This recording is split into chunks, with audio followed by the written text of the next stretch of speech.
why it is especially important that the Lake Hamilton Power Band Classic was held indoors weekend before last. Because it was bad weather?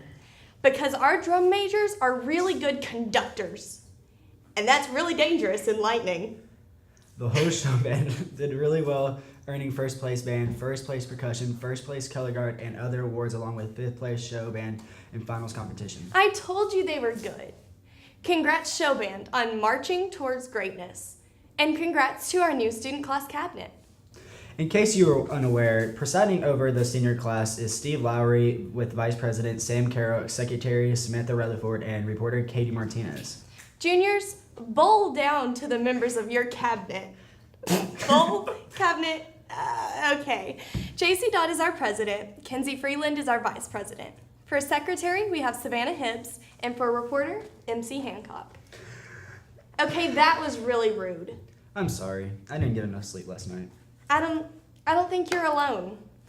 I think that among students, we're always tired. And Faith and I looked into that, and here are the facts. I wake up at 6:45. I wake up at 4:30. I wake up at 7:15. I wake up at 6:30. You may find it hard to wake up in the morning, and you're not alone.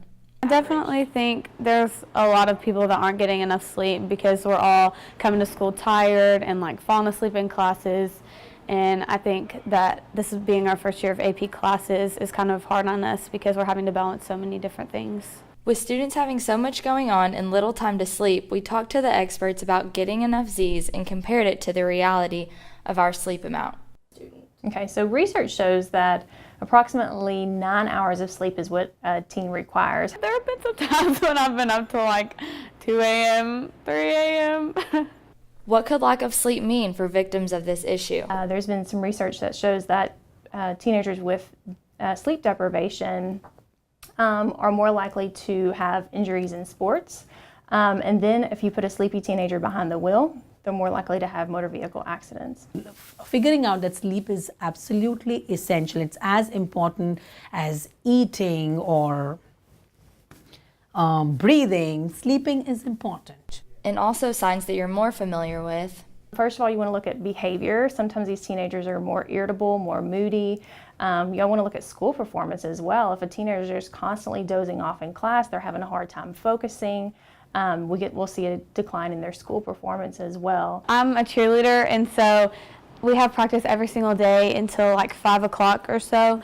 And so it is hard being in AP classes and having to come home and finish all of my homework and balance both of those things with my practices. Being organized can't solve the problem on its own.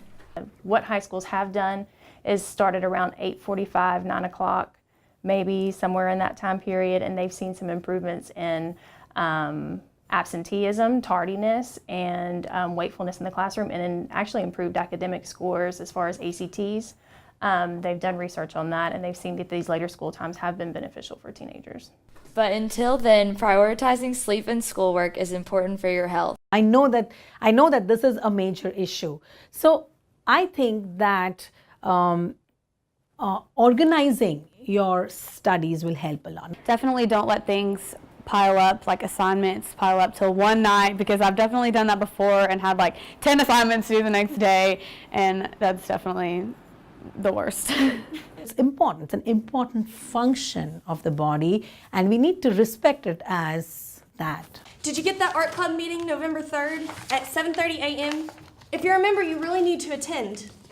Right, students signed up for the memory project will receive their photos when was that bowling meeting? The bowling meeting, November 5th. If you're a 9th grader, it's mandatory that you go during lunch, and 10 to 12th graders at 3:30 p.m. in Mr. Davis's room. Don't forget about the Spanish Honor Society meeting November 4th at lunch in Miss Epperhart's room. With your t-shirt money, baseball tryouts are the 13th and 14th. Those are interested need to see Coach Hardin beforehand. And if you're a football player that wants to do baseball, you're going to want to ask him about a different date, since we're going to keep killing it and be at playoffs at that time. Just be mindful of that. And if you're a senior, be sure to turn in 5 pictures of yourself for the senior video to Coach Hardin in the East Lab or email them to eastlhs@gmail.com before Thanksgiving break. With clubs, schoolwork, and these clubs in full swing, it means a lot that we took the time 2 weeks ago for every high school student to have the opportunity to be informed and encouraged at an anti-suicide assembly. Tell somebody. Or situations that could trigger thoughts and actions of suicide. They get in trouble at school. I already told you about that friend of mine, Chip Peoples. Vaughn Baker was in the police force for 18 years and spent 13 of those years on the SWAT team. Baker now speaks to many different schools, parents, and students. Through awareness, educating people that cyberbullying does occur and that has tremendous impact, a negative impact on youth.